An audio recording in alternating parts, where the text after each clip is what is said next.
The lights blaze across the auditorium as the debate goes live, every camera locked on the two figures standing behind their podiums. Before the moderator can finish the opening line, the villain leans into his microphone with a smirk sharp enough to cut the room in half. He scans the audience with practiced arrogance and says, "Let's save everyone some time. My opponent isn't ready for this stage, this job, or this country. Some people are just born to follow, not lead." A forced laugh rises from one side of the audience, the kind that hides discomfort behind noise. Gasps ripple. Phones rise like a digital forest already recording. The camera cuts to the hero. He doesn't flinch. His face holds a calmness so controlled it almost feels like defiance. He stands there, steady, composed, eyes fixed on the villain, not with anger, but with the quiet certainty of someone who already knows how the night will end. His silence unsettles the room more than any counterpunch could. Even the moderator stumbles for a beat, unsure which direction the evening has just shifted toward. And then the narrator enters, not in body, but in tone, carrying a weight that settles over the moment like a storm cloud preparing to break.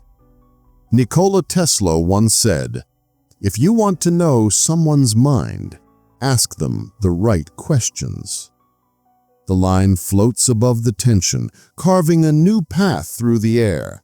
The audience leans in. Even the villain briefly turns his head, confused by the sudden shift. There is something in the hero's stillness, something unshaken, unreadable, that makes the villain's confidence feel thinner, weaker, almost desperate. The debate was never meant to be ordinary. For weeks, commentators had warned that tonight's event carried the weight of a nation split clean down the middle, one half exhausted by corruption, the other terrified of change. Every headline framed the moment as a turning point, a test of what kind of country people wanted to live in. It wasn't just two candidates sharing a stage. It was two visions colliding in front of millions. The villain had spent years bending the system to his will, twisting rules, silencing critics, and rewarding loyalty over truth. His power didn't come from leadership, but from intimidation and the illusion that no one could challenge him.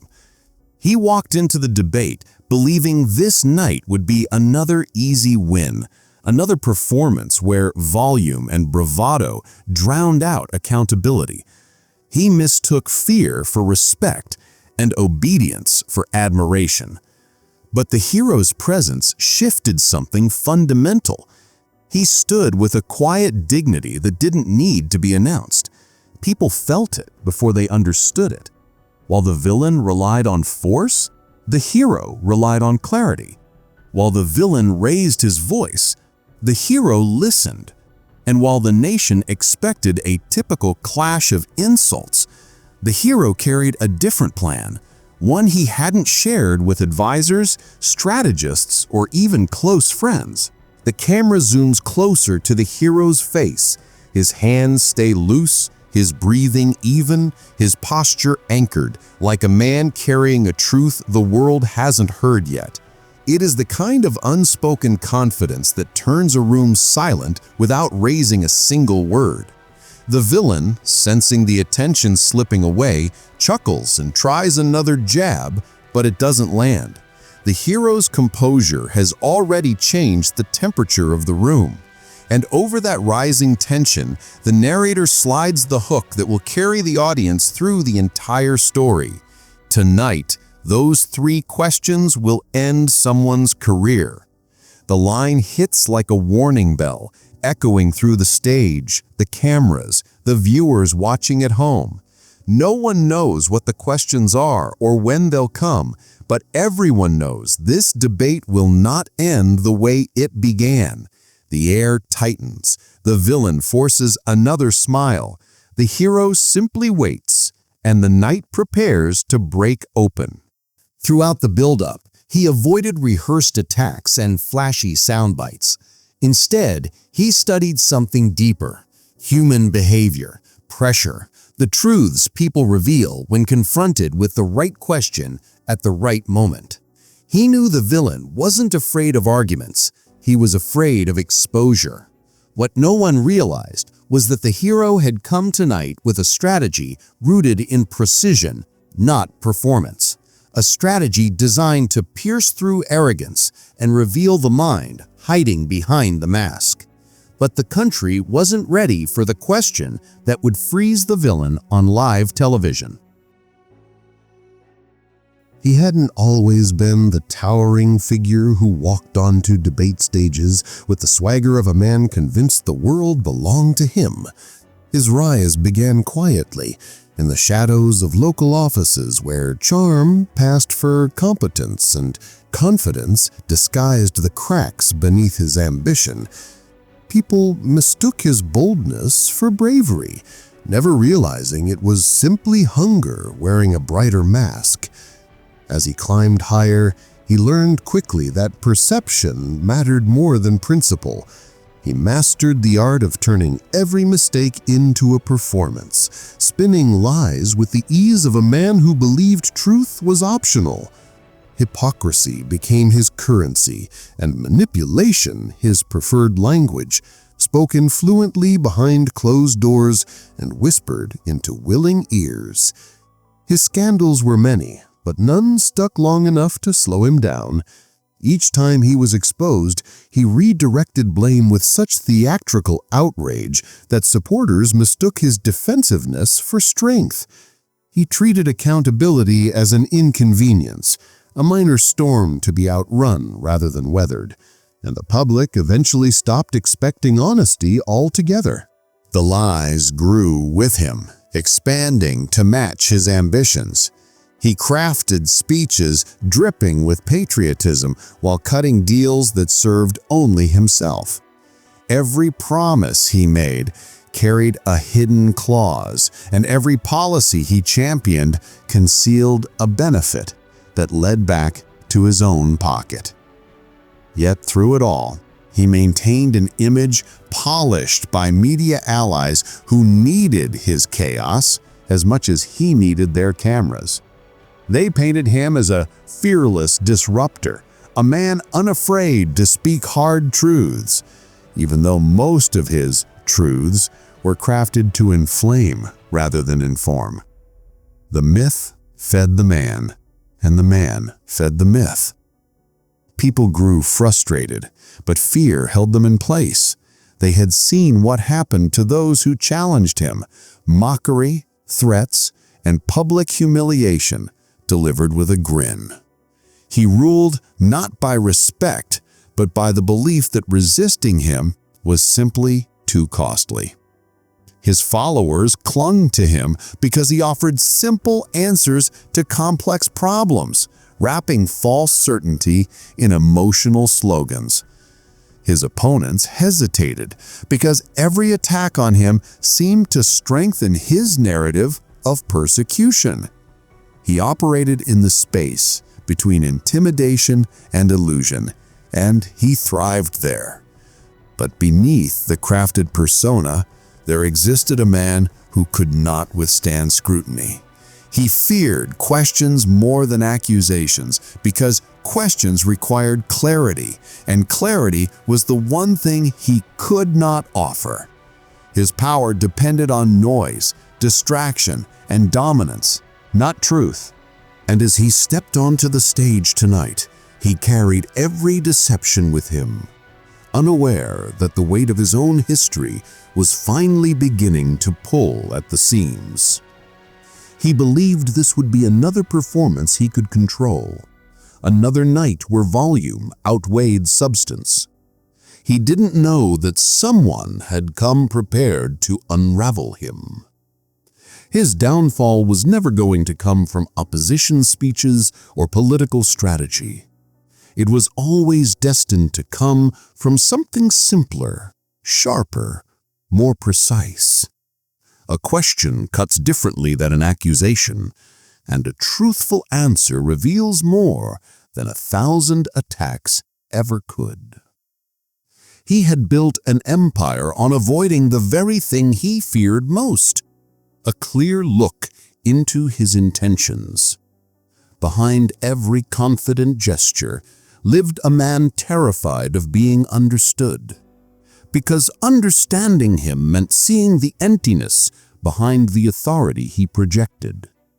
His career thrived on misdirection, on keeping people guessing, on never allowing anyone close enough to read the patterns he spent years concealing.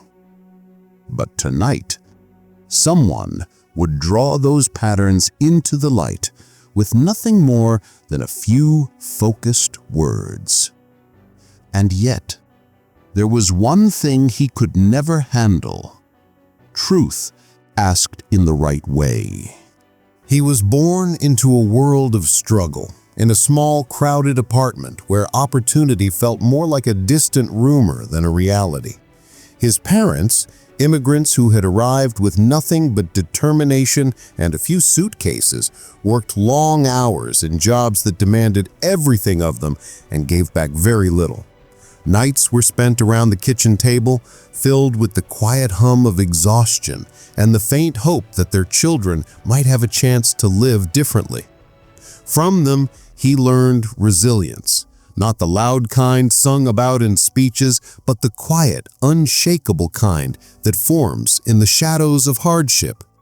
From an early age, he noticed patterns in people, their hesitations, their lies, the small cracks that revealed more than words ever could. But it wasn't until he stumbled upon the writings of Nikola Tesla that his understanding of human behavior crystallized. Tesla's observations on perception, subtle signals, and the power of carefully placed questions fascinated him. The inventor had spent a lifetime peeling back the layers of reality, seeing the world not for what it seemed, but for what it truly was. The hero absorbed these lessons not as academic curiosities, but as a philosophy for navigating life itself. He learned that asking the right question could reveal more than arguing ever would, that clarity could strip away ego and expose intent. School was no sanctuary from struggle. Classmates sometimes mocked his accent, his modest clothes, his quiet demeanor. Yet he never fought with fists or harsh words. He fought by observing, by listening, by learning the rules others ignored. His victories were subtle: understanding before judgment, patience before rashness, empathy before contempt. Every small triumph became a stepping stone, every slight a lesson in restraint. By the time he graduated, he had already learned that power did not come from loudness, but from understanding, and that knowledge wielded with calmness was more formidable than any shouted argument. His adult life carried the same rhythm. He worked multiple jobs, navigated bureaucracy, and took risks that others avoided. He watched systems favor the privileged and punish the honest, and he learned to carry justice like a quiet weapon. The hero's identity was forged at the intersection of sacrifice and principle, where every choice carried weight and every success came at a cost. Family, community, and the memory of those who had struggled before him became his compass. When the invitation to the debate arrived, it was more than a political opportunity. It was a moral crossroads. The nation was fractured, led by a man whose charm disguised corruption and whose confidence masked insecurity. Millions were watching. It was a moment to test the principles he had internalized over a lifetime: observation, precision, and the transformative power of asking questions. He did not see this as a battle of rhetoric, but as a chance to reveal truth, to let reality speak for itself. He knew the villain would thrive on spectacle, on attack, on volume, but he had something stronger: strategy rooted in clarity, patience, and psychological insight. As the debate drew closer, he rehearsed silently, not the words he would speak, but the questions he would ask. He visualized the crowd, The cameras, the villain's expressions, mapping reactions, anticipating defenses. Each mental rehearsal reinforced a singular truth. Tonight he would not attack, he would not retaliate. He would simply ask and let the villain's own responses betray him. The idea was radical in its simplicity, and it carried the weight of every lesson he had learned. He remembered the nights spent poring over Tesla's reflections on observation and human nature. Tesla had written that understanding someone's mind did not require confrontation, but patience, subtlety, and well-timed inquiry. That principle now guided him more than any political strategy ever could. Debate preparation was not about memorizing talking points. It was about aligning with the rhythm of truth, allowing it to guide each word, each pause, each deliberate question. The hero's silent resolve was absolute. Tonight, I won't attack him. I will let him reveal himself. The plan was not to humiliate, not to triumph in the traditional sense, but to unveil the reality hiding behind arrogance and spectacle. The power of the stage was not in the loudest voice, but in the courage to let truth speak. He understood that when the villain confronted an authentic, patient, and incisive mind, all the bluster in the world could not mask weakness. The strategy was simple, yet devastating in its precision. Each question was a carefully placed probe, designed not to provoke anger, but to extract honesty. For him, the debate had transformed from a political contest into a moral exercise. It was a proving ground for the values he had carried through years of sacrifice, resilience, insight, patience, and dignity. The nation would not just witness a debate, it would witness the application of a philosophy honed through hardship, reflection, and study.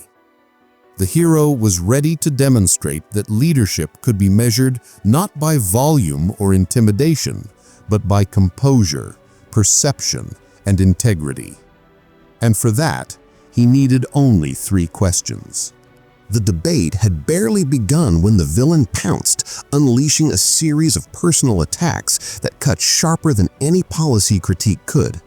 He leaned into the microphone with a practiced grin, his voice loud, precise, and dripping with contempt. "We've all seen the record," he sneered, "and yet here stands someone who talks a big game but has never delivered results. Some people live in theory, others in reality. Tonight, we'll see which side wins." The words landed like a hammer on an already tense stage. A smattering of laughter arose from one corner of the audience, but it sounded forced, as if the humor itself was unsure whether to exist. Boos erupted elsewhere, and cameras captured faces frozen between disbelief and curiosity. The hero remained motionless, a still point in the storm. There was no retort, no rise in tone, no visible reaction to the assault. His calmness was unnatural, almost eerie. Where the villain expected flinches, trembles, or the slightest sign of irritation, there was only unbroken composure. The audience noticed. Murmurs spread. Some leaned forward, sensing something unusual. Others, unsure of what to make of this quiet defiance, exchanged puzzled glances. The villain's smirk faltered for the briefest of seconds. Confidence was his usual weapon, and yet here was someone unmoved by volume or insult. Someone whose presence seemed to absorb aggression rather than reflect it. Tension built with each passing second. The villain, sensing the shift, doubled down.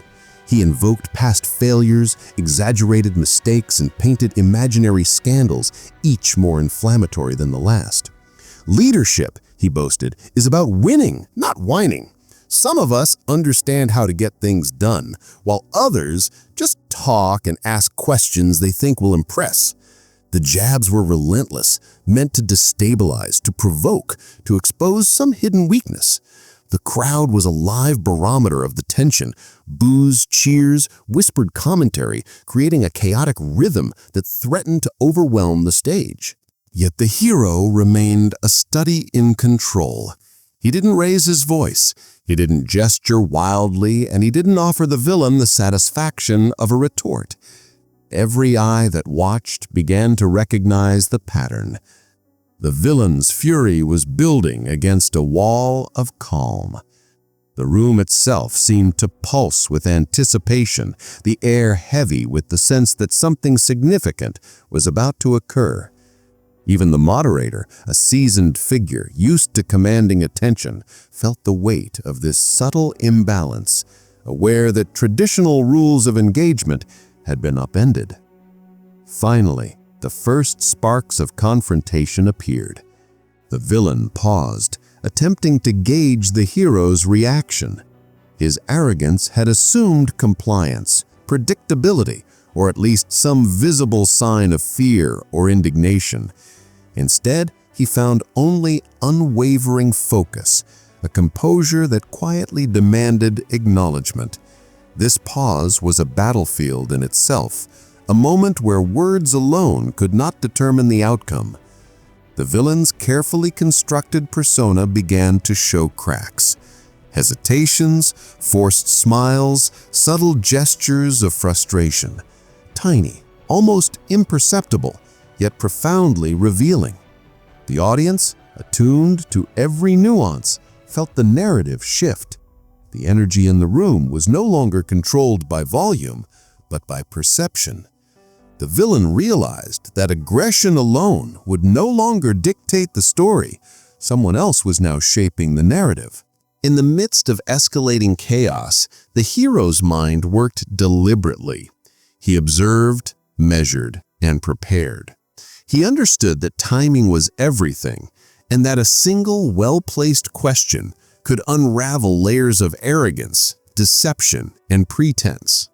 He wasn't merely reacting. He was orchestrating.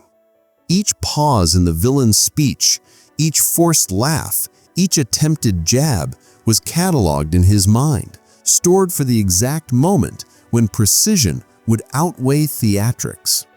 He knew that the nation, millions watching at home, would feel the tension, the suspense, the weight of truth poised to break free. His calmness was both shield and weapon, holding the villain off balance while preparing the stage for an irreversible moment of revelation. And then, he asked question number 1. The room fell silent as the hero leaned stoically forward, eyes fixed not on the moderator, not on the flashing cameras, but on the villain himself. Every viewer, every journalist, every pundit in the room seemed to feel the shift in gravity. The debate had ceased to be a contest of rhetoric, it had become an examination of character, and the hero held the scalpel. He began with the first of Tesla's 3 questions, posed not with accusation, but with the quiet precision of inevitability. When you make decisions that affect millions, he asked, how do you know you are doing what's right, not what's easiest for you?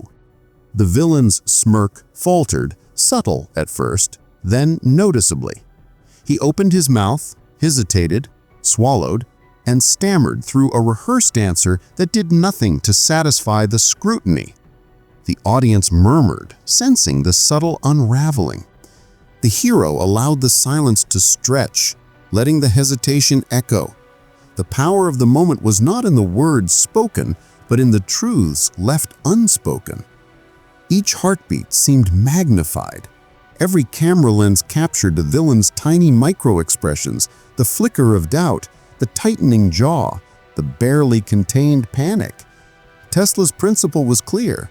The right question exposes the unprepared mind. Moving seamlessly into the second question, the hero's tone remained calm, measured, almost gentle, yet laden with weight. You've claimed to prioritize transparency and accountability, he said, but records show instances where the opposite prevailed. How do you reconcile those contradictions? The villain's composure cracked further. His eyes darted, sweat began to form at his temples, and his voice rose in defense. He gestured, tried to regain control, but every movement only highlighted the disparity between his projected confidence and his internal unease. The audience leaned in, riveted, as logic fell apart before their eyes. Even seasoned journalists who had covered decades of political theater felt the chill of the unfolding spectacle. This was no ordinary debate.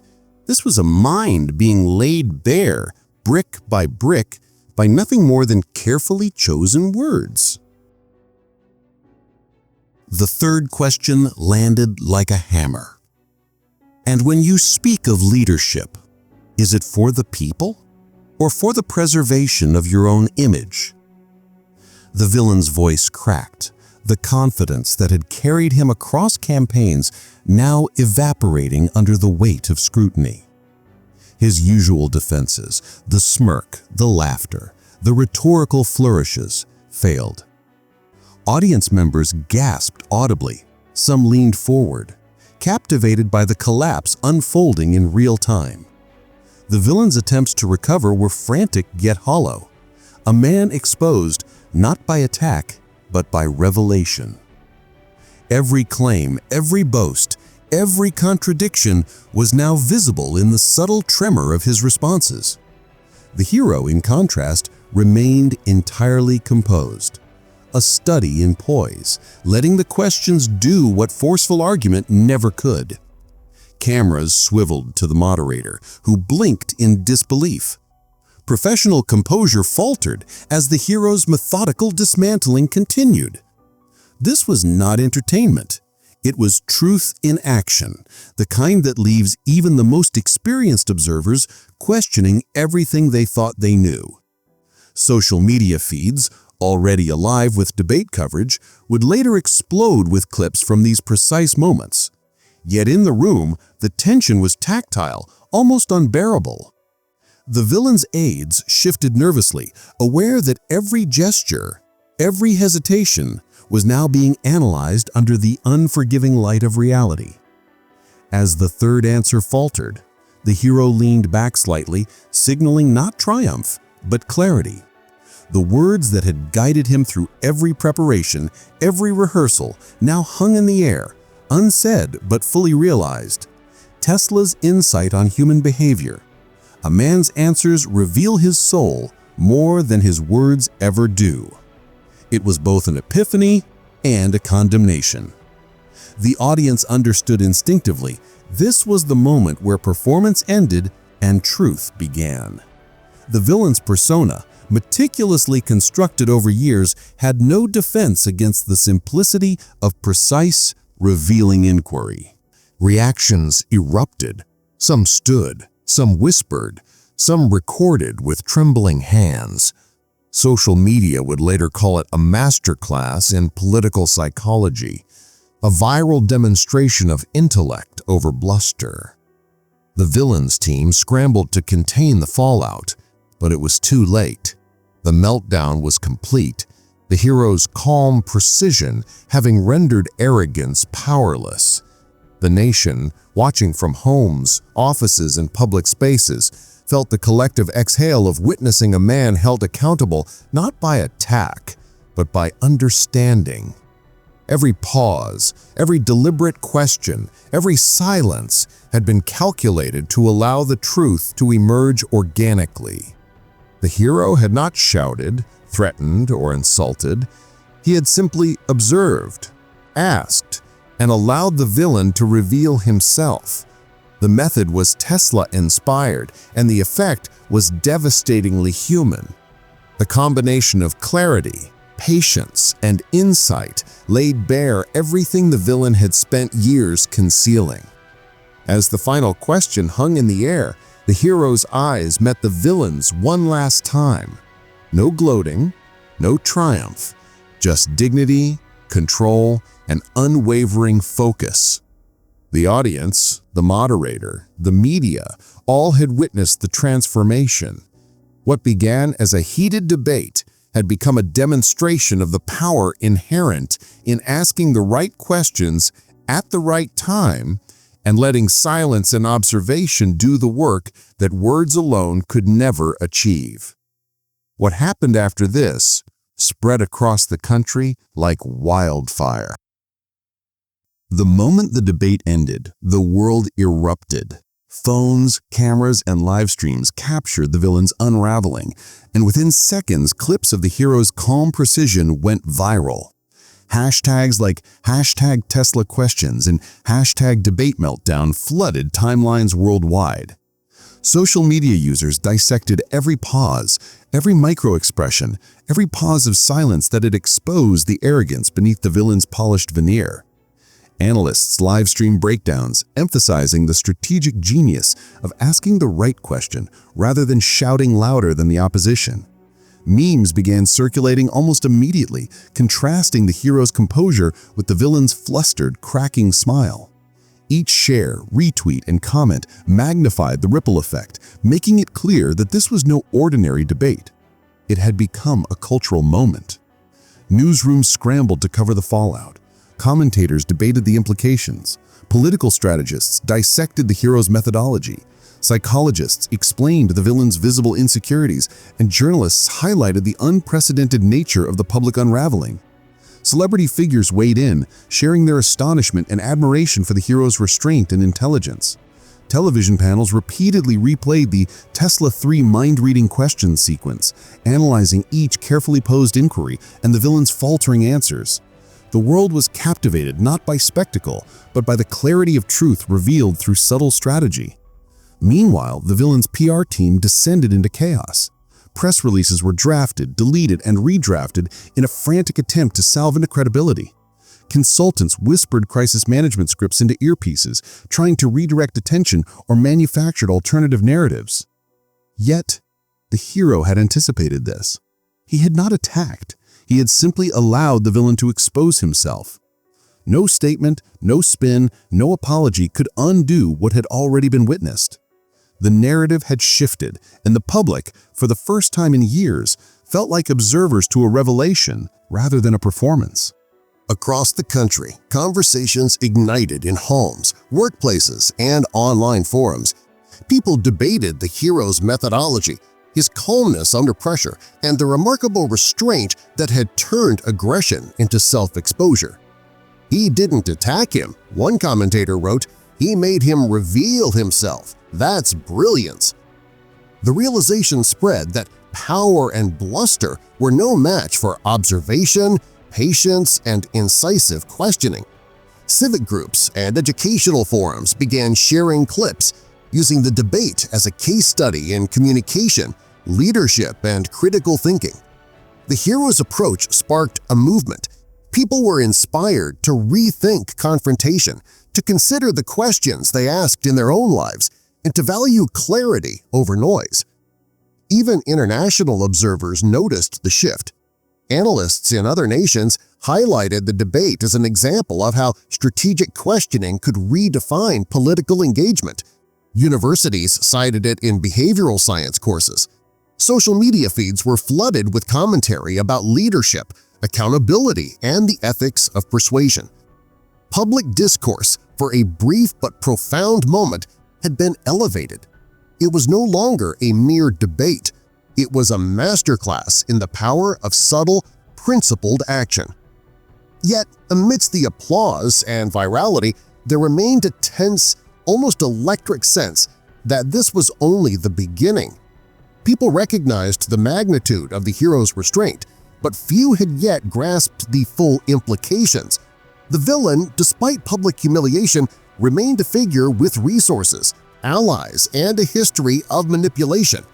The nation had witnessed the exposure of arrogance, but the hero's next move would determine whether this revelation translated into lasting change or merely a fleeting spectacle. Across timelines and news feeds, viewers marveled at the contrast. The villain's faltering confidence played out like a cautionary tale. The hero's quiet dignity inspired admiration and reflection.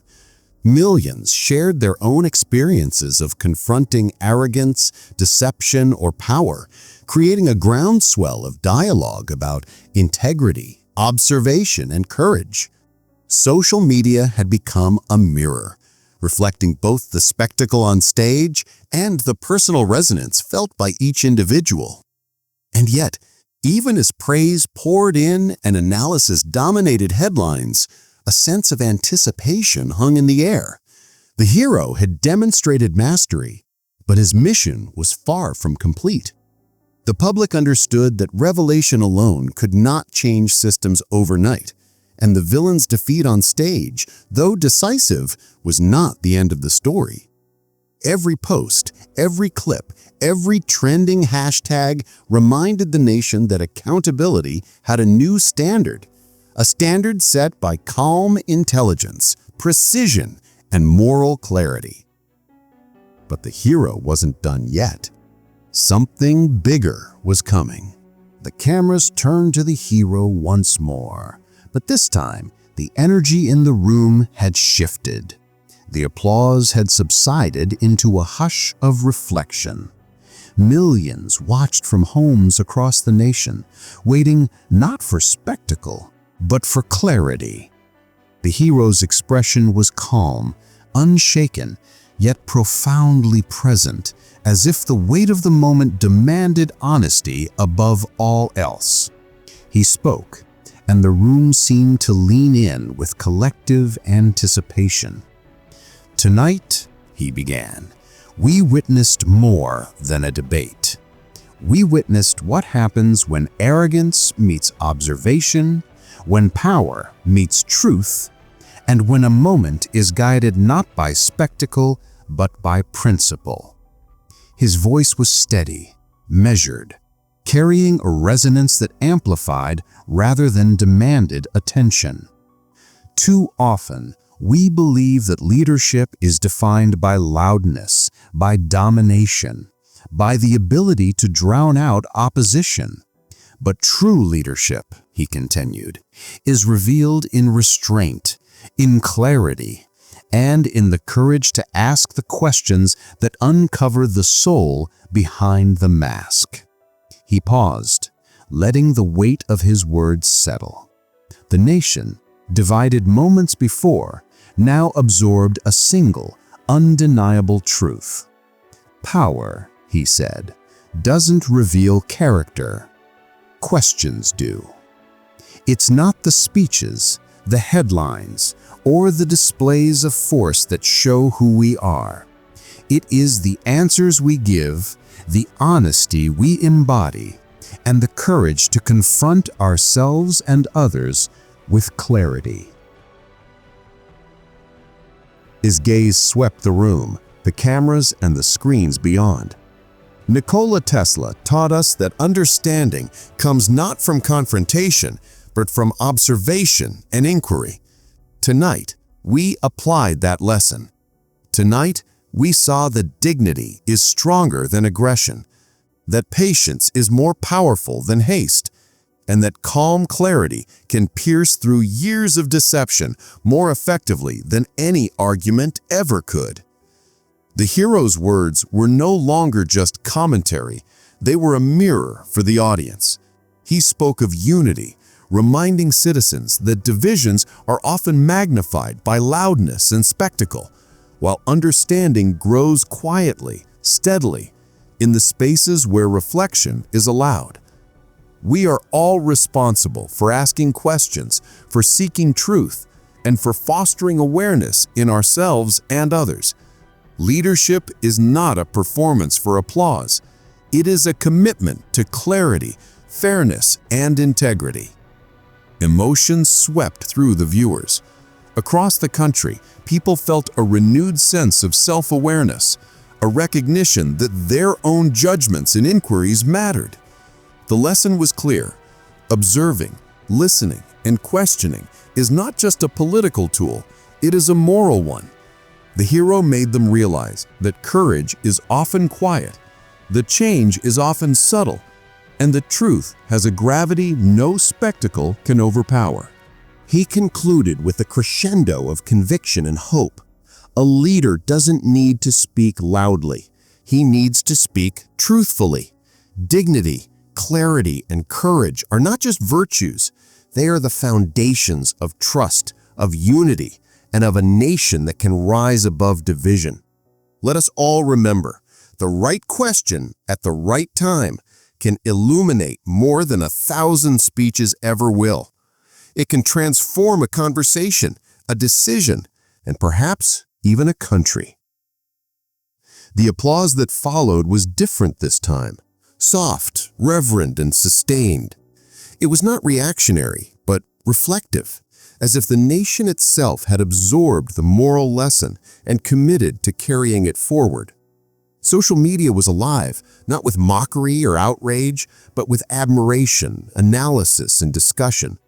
Citizens shared the hero's words, tagging friends, family, and colleagues, spreading the philosophy that truth and dignity outweigh bluster and performance.